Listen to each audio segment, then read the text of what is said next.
अभी की इस वीडियो क्लास के माध्यम से हम जानेंगे 10वीं कक्षा के संस्कृत के पार्ट 6 के ऑब्जेक्टिव प्रश्नों के बारे में। तो आप सभी इसमें अंत तक बन रहे हैं, आप लोग के लिए बहुत ही इंपॉर्टेंट क्लास होने वाला है।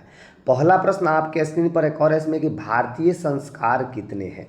तो आपको बता दें कि हिंदू धर्म के मान्यता के अनुसार भारतीय संस्कार जो है प्यारे बच्चों 16 है। ऑप्शन डी आपका राइट आंसर हो जाएगा। अगला प्रश्न इसमें कह रहा है कि सीमांत नयन संस्कार किस संस्कार में गिना जाता है।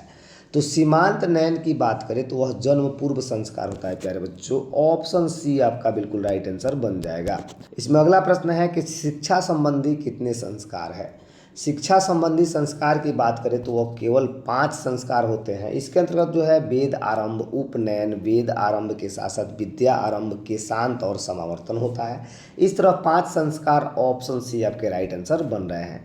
अगला प्रश्न कह रहा है कि बचपन में कितने संस्कार हैं, यानी जब बचपन होता है तो उसमें कितने संस्कार मनाए जाते हैं, प्रश्न आपसे कर रहा है। तो उसमें जो है 6 संस्कार होते हैं प्यारे बच्चों। ऑप्शन डी आपका राइट आंसर बन जाएगा। आपसे कह रहा है प्रश्न इसमें कि संस्कारों का मौलिक अर्थ है।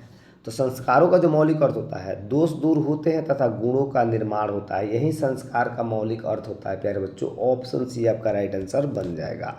अगला प्रश्न कह रहा है इसमें, अगला प्रश्न है कि भारतीयों में संस्कार से किसका निर्माण किससे होता है। यानी भारतीयों में संस्कार से किसका निर्माण होता है, तो व्यक्तित्व का निर्माण होता है। ऑप्शन बी आपका बिल्कुल राइट आंसर हो जाएगा।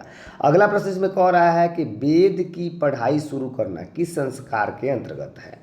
तो वेद की पढ़ाई शुरू करना कौन से संस्कार के अंतर्गत आता है, तो शिक्षा संस्कार आप कहिएगा। ऑप्शन डी आपका राइट आंसर बन जाएगा।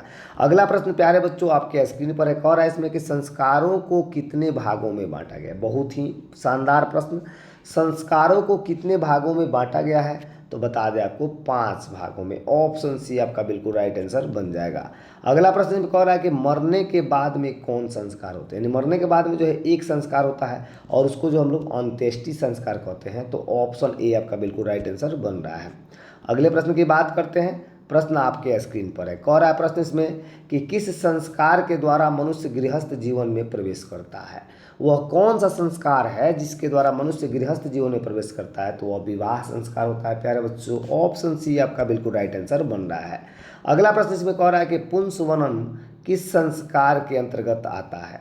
तो पुंसवनम जो है किस संस्कार के अंतर्गत आता है, आपसे प्रश्न कर रहा है। तो यह जो आपका बन रहा है जन्म पूर्व संस्कार होता है। और पुंसवनम जो होता है प्यारे बच्चों, यह जो है बच्चे जब सीखने के लायक हो जाते हैं माँ के गर्भ में, यानी कि 4 से 6 8 महीने के जब बच्चे गर्भ में होते हैं, तो उस वक्त जो है वह बातों को समझना शुरू कर देते हैं। तो उसके बाद जो है माता का स्वभाव जो है, उनका आचरण जो है उसके अनुसार हो जाता है, जिससे बच्चा का आचरण सही हो। अतः यह जन्म पूर्व संस्कार है पुंसवनम। ऑप्शन ए आपका बिल्कुल राइट आंसर बन जाएगा। अगला प्रश्न इसमें कह रहा है प्यारे बच्चों की अंत्येष्टि संस्कार कब होता है। तो अंत्येष्टि संस्कार जो होता है मरने के उपरांत होता है, मरने के बाद होता है। ऑप्शन सी आपका राइट आंसर बन जाएगा। अगला प्रश्न कह रहा है कि अक्षर आरंभ करना किस संस्कार के अंतर्गत आता है। अक्षर जब आरंभ किया जाता है तो वह जो है शिक्षा संस्कार है। ऑप्शन डी आप देखते ही टिक कर दीजिए। अगला प्रश्न आपके स्क्रीन पर कह रहा है इसमें कि सप्तपदी किस संस्कार के अंतर्गत आते हैं। तो जहाँ भी सप्तपदी की बात की जाए तो वह विवाह संस्कार होता है। ऑप्शन सी आपका बिल्कुल राइट आंसर बन जाएगा। अगला प्रश्न आपके स्क्रीन पर कह रहा है इसमें कि गुरु के घर से अलग होकर गृहस्थ जीवन में प्रवेश करना किस संस्कार के अंतर्गत। जब गुरु के घर से आप अलग हो जाइएगा और गृहस्थ जीवन में प्रवेश करिएगा तो वह कौन सा संस्कार, तो विवाह संस्कार प्यारे बच्चों। ऑप्शन सी आपका राइट आंसर हो जाएगा। अगला प्रश्न इसमें कह रहा है कि सिंदूर दान किस संस्कार के अंतर्गत आता है। तो यह जो होता है विवाह संस्कार के अंतर्गत। ऑप्शन सी आपका राइट आंसर बन रहा है। अगला प्रश्न कह रहा है इसमें कि कौन शब्द सीमित रूप में व्यंग रूप में जो है व्यवहार होता है। कौन सा शब्द का व्यवहार जो है एक व्यंग रूप में सीमित रूप में होता है, आपसे प्रश्न कर रहा है। तो वह जो जाएगा संस्कार का। ऑप्शन सी आपका राइट हो जाएगा। अगला प्रश्न आपके स्क्रीन पर कह रहा है इसमें कि गर्भाधारण करना किस संस्कार के अंतर्गत आता है। तो गर्भधारण जब होता है वह जो होता है जन्म पूर्व संस्कार होता है प्यारे बच्चों। ऑप्शन ए आपका राइट आंसर हो जाएगा। अगले प्रश्न की बात करते हैं। प्रश्न आपसे कह रहा है कि जन्म से पहले कितने संस्कार होते हैं।